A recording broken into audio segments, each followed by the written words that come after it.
श्रीराम समर्थ. साधनाची चार अंगे. मी जेव्हा भजन करीत असे त्यावेळेस मी आणि देव यांच्याशिवाय मला कोणीच दिसत नसे.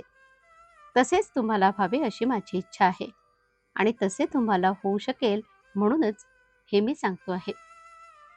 प्रपंचात वागत असताना प्रत्येकाने अंतर्मुख होऊन आपले दोष काय आहेत हे हुडकून काढावे आणि ते घालवण्याचा प्रयत्न करावा. माझे अवगुण मला डोंगरासारखे दिसले पाहिजेत.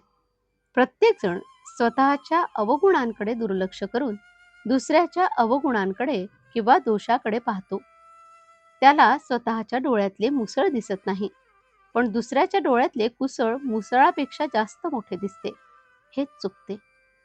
आपण दुसऱ्याचे दोष सांगू नयेत आणि परनिंदा करू नये. रोज निजण्याच्या वेळेस आपण दिवसभरात देवप्राप्तीसाठी काय केले आणि दुसऱ्याच्या निंदेत किती वेळ घालवला याचा पाढा वाचावा, म्हणजे चित्तशुद्धी होत जाईल. रोज असे तुम्ही करीत जा, म्हणजे 3 महिन्यात तुमचे चित्त शुद्ध होईल.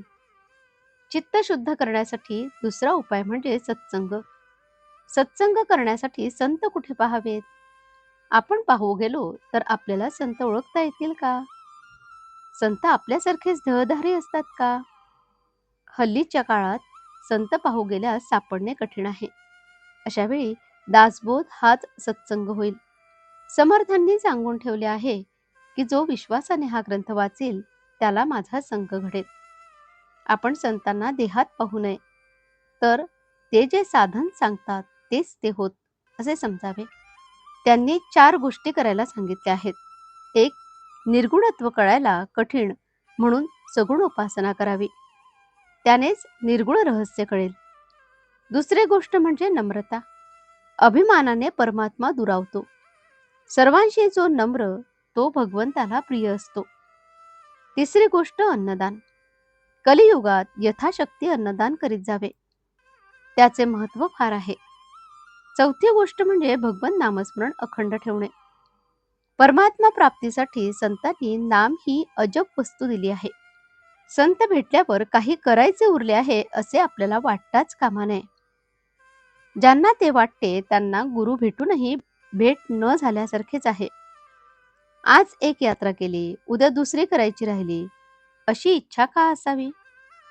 गुरु एकदा भेटला की आता काही कर्तव्यच उरले नाही असे ज्याला वाटते त्यानेच गुरु भेटल्याचे सार्थक केले असे होते. गुरु आज्ञेपरते दुसरे त्याला साधनच नसते. तोच परमार्थ आणि तीच त्यांची तीर्थयात्रा होते. आणखी काही करायचे आहे असे त्यांच्या ध्यानी मनीही येत नाही. आजचे बोधवचन. अत्यंत चिकाटीने संतांचा समागम करावा आणि त्यांच्या कृपेस पात्र व्हावे. जानकी जीवन स्मरण. जय जय राम. श्रीराम समर्थ.